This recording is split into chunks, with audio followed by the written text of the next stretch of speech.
Hi there, it's Denise Eckert, and I'm the host of Calm Your Daily Stress.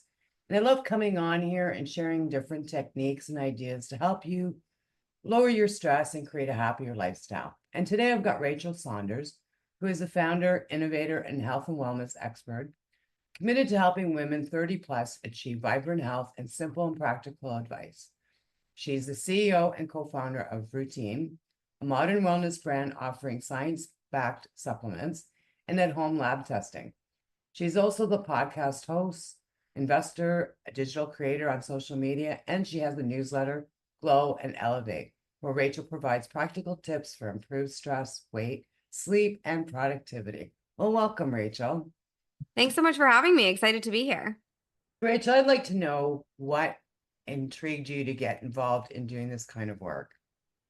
I grew up in a household where holistic health was really part of my everyday life. So it was really ingrained in me from a young age that things I did across nutrition, across supplementation, across my lifestyle really impacted my health.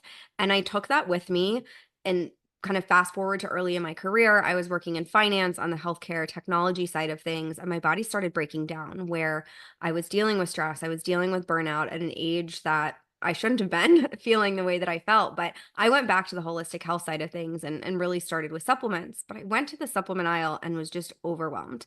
I was confused as to what I needed, what were the ingredients that really mattered, what was science backed, and how would I know if it was working once I started.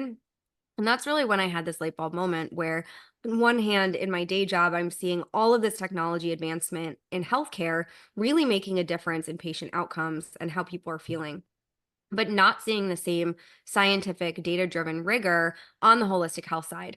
And that's really what we wanted to change our routine. So we founded the company on this mission to make smarter health solutions that are bringing the science backed and efficacy of the more clinical side of things, but making it accessible for that everyday individual. Specifically, what we've seen is women in their 30s, 40s, and 50s, these millennial and Gen X women, they're underserved and they're dealing with this real mental wellness crisis where they're more stressed than ever before. Their health is declining. They're overwhelmed. They're burning out. They're sleeping terribly. And it's leading to all of these symptoms like gut health issues, like trouble losing weight, like brain fog and trouble getting stuff done, adult acne, and things like that. And those were also symptoms that I personally experienced. And throughout this journey, I became then a mom of two, entered into my mid 30s, and I was sitting there with high cortisol issues, with a lot of these other issues that I was struggling with, and really wanted to bring the brand to solve these problems that not only I was experiencing, but other people were experiencing to really make a difference in this mental wellness crisis that we were seeing. Today, we're going to talk about cortisol. Now, can you explain to the audience today what cortisol actually is? Yeah, cortisol is most commonly known as your stress hormone. This is one of the hormones that's released when your body is under stress. So, the part of the fight or flight response. And it can happen in terms of being released or your body getting stressed in a lot of different ways. There's physical stress, there's mental stress. And one of the things that I see a lot is that, especially women, they don't even know that their body is stressed. They don't even know that they have these like cortisol releases or cortisol spikes. And that's the most interesting part where those are the people that you really need to be paying attention to it. Absolutely. Now, what's the importance of cortisol? Like, how to recognize symptoms? What should we be focusing on? And as you said, a lot of people don't know that they have the cortisol spikes. How would you recognize something like that? Cortisol is a major hormone in your body. So when you think about your hormones, they're actually kind of on a pyramid, like a food pyramid. Cortisol is one of the ones that is at the base. And so if your cortisol is imbalanced, it really throws off the rest of the hormones. And you can imagine hormones dictate a lot of what's going on in our body. So if our cortisol is imbalanced, it's throwing off a lot of different things. It impacts all sorts of biological processes. And a couple of symptoms that come out, you might see elevated cortisol levels come out in a form of you're extra irritable, you're easily overstimulated, you are moody, you also have trouble losing weight, maybe you have belly fat, extra inflammation and or puffiness in your face and overall in your body is another one. Gut issues, adult acne, there's a wide ranging and a number of different symptoms that show up when your cortisol is elevated.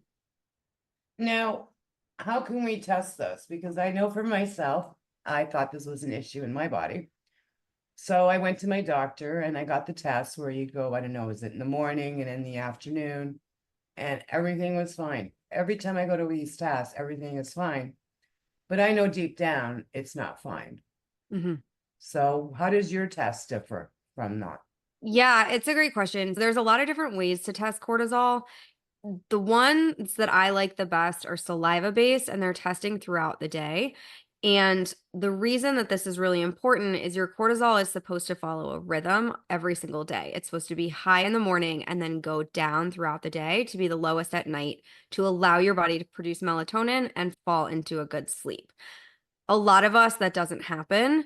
And the interesting point is that if you only test once or twice during the day, you could actually miss what's really going on in your overall rhythm. So, testing multiple times, you can really see, all right, in the morning, what does my cortisol look like? In the afternoon, what does it look like? At night before I'm going to bed, what does it look like? And for an example, for myself, routine has an at-home cortisol test that looks at points 3 times throughout the day. And when I tested, I learned that my cortisol was actually too low in the morning. It was fine in the afternoon, and then it was too high at night. And so had I missed one of those pieces, I wouldn't understand the full picture of what was going on in my body. That makes sense too. And not only that, I find that I mean, for myself, I had to go to a lab. So I had to drive in traffic, go to the lab, take the test, and then in the afternoon, the same thing. It's not a true sense of what I'm doing during the day. Right, exactly. And I always recommend you take it on a day that is normal for you.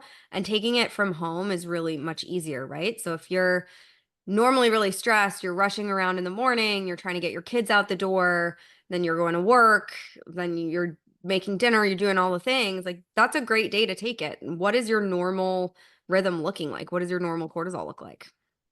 Okay. And then if we do get the test back and our cortisol is high, what can we do about it? Or The as you said, like yours was almost opposite. You're supposed to be yeah, high in the morning and low in the evening. yeah. How do you Most change that around? Most people think that cortisol is just high and that's the problem. It's actually an imbalance that's the overall problem. A lot of people have high cortisol and then some people have low cortisol. And if you're stuck in this state of constant fight or flight or really high cortisol, over time, your body actually doesn't produce enough at certain times in the day to make it really hard to do certain things. So, if you have high cortisol, you get your results back. There's a lot of simple tips and tricks that you can do to really improve how you're feeling from a lifestyle perspective, from a exercise perspective, nutrition, and supplementation. There's all sorts of things you can do to combat those symptoms and then help your body overall. Now, for someone that is interested in testing for cortisol, how often should they be doing this? Like, is this a routine thing that they should start implementing into their lives, or is it a one-off thing, or? It's really individualized in how to answer that, both from an economic perspective and from a personal biology perspective. So, testing your cortisol, A, isn't often covered by insurance. You most likely are going to have to pay out of pocket for it from a lab or maybe be able to use your HSA. So, if that's something that's accessible to you, doing at home lab testing can be less expensive, but there's also other labs and options that you can do there. Get it done once and see what your baseline is. See where you're sitting, understand if you have this problem and what are some of the things that you can do around it is the best way to get started. If it's something where you have the ability to retest, then I would say retest again after 3 months if your cortisol is super imbalanced, after 6 months if it's kind of okay or mildly imbalanced, and then maybe yearly if you test and your cortisol looks completely fine. Which I've actually never seen a completely fine cortisol test. Well, our world's a little crazy, isn't it? Yeah. I mean, there's a lot of stress coming from social media, the news, our lives. You've got your Yeah, children, dealing with their stuff. I don't think there's such thing as a stress-free life, but it's how to manage it and creating that awareness and helping ourselves reduce that stress. exactly. Now, if someone does take the testing and they want to make a change, what are the steps they can do to make changes in their cortisol levels? I would look across lifestyle, nutrition, movement, and then your supplementation. So, starting with lifestyle, there's a couple simple habits that you can test and try. And before I go into all these different options, what I always say is pick one or two, try them for a week, see if they work for you, see if they fit in your lifestyle, and then go on from there. This is not something where you're going to throw an entire like new 10-step protocol at it and be able to be consistent with it. You need to layer it on and really kind of work to see what works for you and what doesn't, because we're all in different seasons. We all have different lives. I have little kids. Other people probably don't. And it all kind of, you have to figure it out for yourself. But from a lifestyle perspective, a couple of things that I really love, hydrating first thing in the morning before you have your coffee. Our bodies are most dehydrated in the morning when we wake up. We haven't had any water or anything to drink the whole night. And dehydration is a physical stressor on our body. So trying to get that hydration in really early, I like to do 40 ounces of water with electrolytes. Super easy habit that's easy to implement for most people. Another thing, as I was diving into this, the research around being outside and getting natural sunlight and just being in nature for a natural stress reliever is profound. And so trying to find ways to get outside more. Morning light is really helpful for that awakening cortisol response, because once light hits our eyes, the natural light, it helps with the cortisol and doing the curve that it's supposed to do.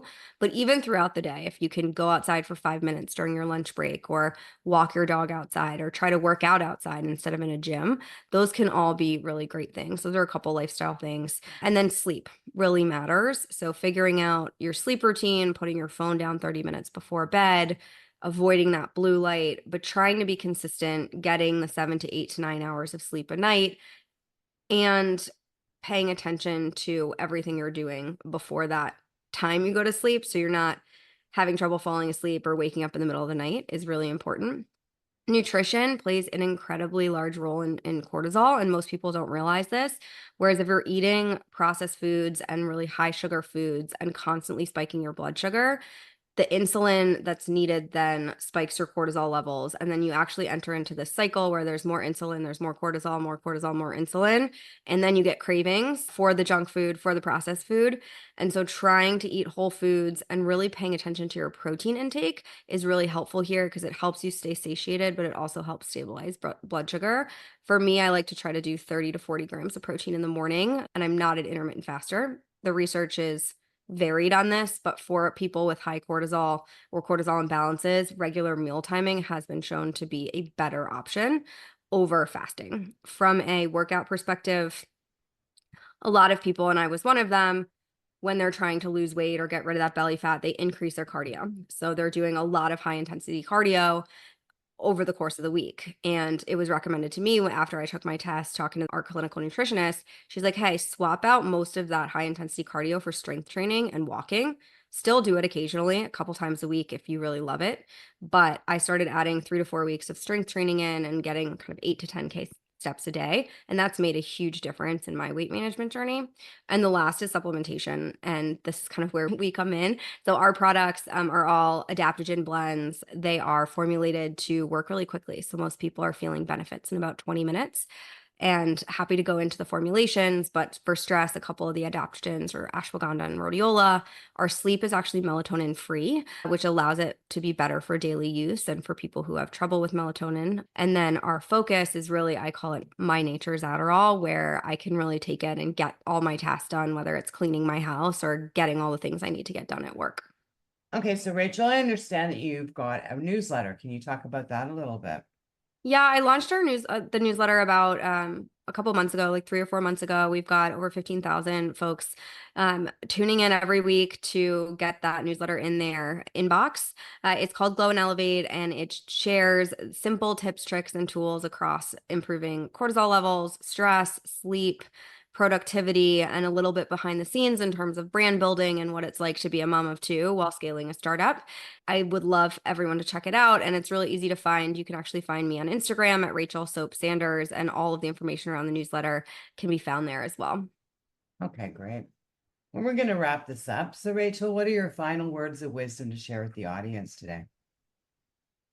I would say definitely pay attention to your cortisol. And if you're dealing with any of those things that I talked about, whether it's that trouble losing weight, belly fat, trouble focusing, all those things, check out your cortisol levels. If you can, take a test. And if not, start to implement some of those lifestyle changes that I talk about. And if you want more in-depth information or education, you can definitely check out me on Instagram, on TikTok, and my newsletter. It shares all of it for free.